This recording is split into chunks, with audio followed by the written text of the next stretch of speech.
ஸ்ரீ குருபியோ நமக. அனைவருக்கும் நமஸ்காரம். தேவியின் மகிமைகளை எடுத்துச் சொல்லும் தேவி மகாத்மியத்தில் உள்ள அர்கலா ஸ்தோத்திரம் சொல்லலாம். இதை தினமுமே சொல்லலாம், அல்லது செவ்வாய், வெள்ளி, ஞாயிறு பூஜை வேளையிலோ அல்லது ராகு காலத்தில் சொல்வது விசேஷ பலன் தரும். இதை சொல்வோருக்கு வாழ்வில் ஏற்படும் தடைகள், இன்னல்கள், தீய சக்திகளை விலக்கி எல்லா வளங்களும் கொடுத்து சகல காரிய சித்தியும் கொடுக்கிறது. நம்ம ஸ்தோத்திரத்தை பார்க்கலாம். அர்கலா ஸ்தோத்திரம். அத்த அர்கலா ஸ்தோத்திரம். ஓம் அஸ்ய ஸ்ரீ அர்கலா ஸ்தோத்திர மகாமந்திரஸ்ய விஷ்ணுர்ஷிः அனுஷ்டுப் சந்தக ஸ்ரீ மகாலக்ஷ்மீர் தேவதா ஸ்ரீ ஜகதம்பா பிரீத்தயே சப்தசதி பாட்டாங்கத்வேன ஜபே விநியோகக.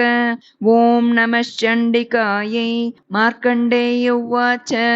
ஓம் ஜயத்வம் தேவி சாமுண்டே ஜய பூதாபஹாரிணி ஜய சர்வகதே தேவி காளராத்திரி நமோஸ்துதே. ஜயந்தி மங்களா காளி பத்ரகாளி கபாலினி துர்கா சிவா க்ஷமா தாத்ரி ஸ்வாகா ஸ்வதா நமோஸ்துதே. மதுகைட்டப வித்வம்சி விதாத்ரு வரதே நமக. ரூபம் தேஹி ஜயம் தேஹி யசோ தேஹி த்விஷோஜகி. महिषासुर निर्नाशि भक्तानां सुखदे नमः. रूपं देहि जयं देहि यशो देहि द्विषोजकि. धूम्रनेत्रवदे देवी धर्मकामार्थदायिनी. रूपं देहि जयं देहि यशो देहि द्विषोजकि. रक्तबीजवदे देवी चण्डमुण्डविनाशिनी. रूपं देहि जयं देहि यशो देहि द्विषोजकि. निशुम्भ शुम्भ निर्नाशी त्रैलोक्य शुभदे नमः. रूपं देहि जयं देहि यशो देहि द्विषोजकि. वन्दिताङ्घ्रियुगे देवी सर्वसौभाग्यदायिनी.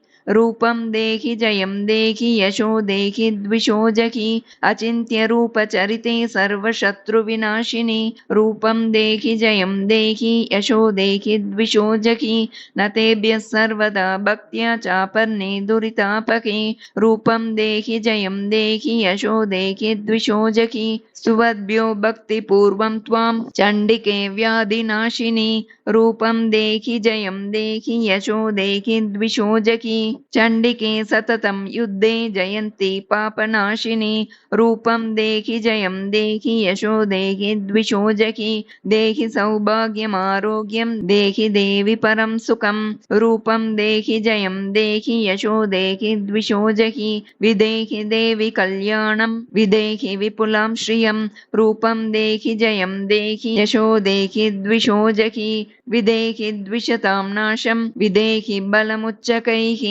रूपं देहि जयं देहि यशो देहि द्विषोजकि. सुरासुरशिरो रत्न निगृष्ट चरणेऽम्बिके. रूपं देहि जयं देहि यशो देहि द्विषोजकि. विद्यावन्तं यशस्वन्तं लक्ष्मीवन्तं च मां कुरु. रूपं देहि जयं देहि यशो देहि द्विषोजकि. प्रचण्ड दैत्य दर्पग्ने चण्डिके प्रणताय मे. रूपं देहि जयं देहि यशो देहि द्विषोजकि. चतुर्भुजे चतुर्वक्त्र संस्तुते परमेश्वरी. रूपं देहि जयं देहि यशो देहि द्विषोजकि. कृष्णेन संस्तुते देवी शश्वद्भक्त्या सदाम्बिके. रूपं देहि जयं देहि यशो देहि द्विषोजकि. हिमाचलसुतानाथ संस्तुते परमेश्वरी. रूपं देहि जयं देहि यशो देहि द्विषोजकि. इन्द्राणीपति सद्भाव पूजिते परमेश्वरी.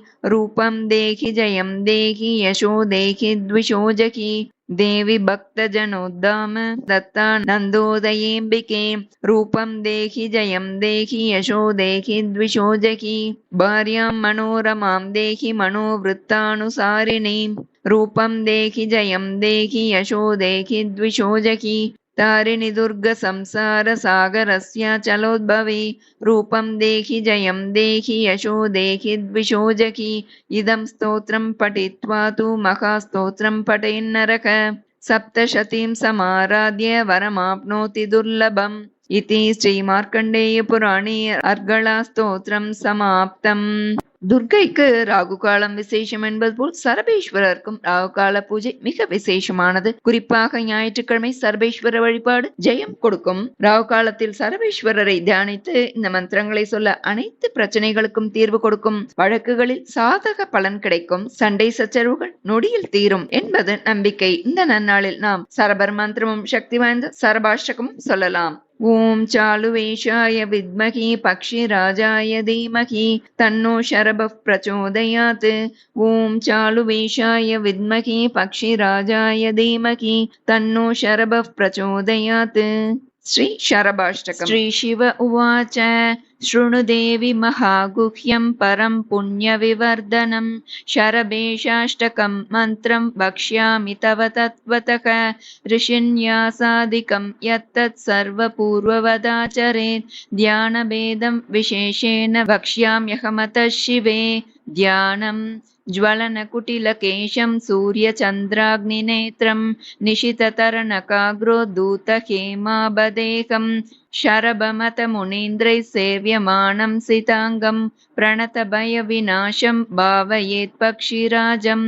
अथ स्तोत्रं देवादिदेवाय जगन्मयाय शिवाय नाळिकनिबाणनाय शर्वाय भीमाय शराधिपाय नमोऽस्तु तुभ्यं शरभेश्वराय हराय भीमाय हरिप्रियाय भवाय शान्ताय परात्पराय मृडाय रुद्राय विलोचनाय नमोऽस्तु तुभ्यं शरभेश्वराय शीतांशुचूडाय दिगम्बराय सृष्टिस्थितिध्वंसनकारणाय जटाकलापाय जितेन्द्रियाय नमोऽस्तु तुभ्यं शरभेश्वराय कलङ्ककण्ठाय भवान्तकाय कपालशूलार्तकराम्बुजाय भुजङ्गभूषाय पुरान्तकाय नमोऽस्तु तुभ्यं शरभेश्वराय शमादिषट्काय यमान्तकाय यमादियोगाष्टकसिद्धिदाय उमादिनाथाय पुरातनाय नमोऽस्तु तुभ्यं शरभेश्वराय गृणादिपाशाष्टकवर्जिताय किलीकृतास्मत्पतिपूर्वकाय गुणादिहीनाय गुणत्रयाय नमोऽस्तु तुभ्यं शरभेश्वराय कालाय वेदामृतकन्दलाय कल्याणकौतूहलकारणाय स्थूलाय सूक्ष्माय स्वरूपगाय नमोऽस्तु तुभ्यं शरभेश्वराय पञ्चाननाय अग्निलभास्कराय पञ्चाशदनार्ध्यपराक्षयाय पञ्चाक्षरेशाय जगद्दिताय नमोऽस्तु तुभ्यं शरभेश्वराय. इति श्री शरभेशाष्टकं सम्पूर्णं. श्रीगुरुभ्यो नमः.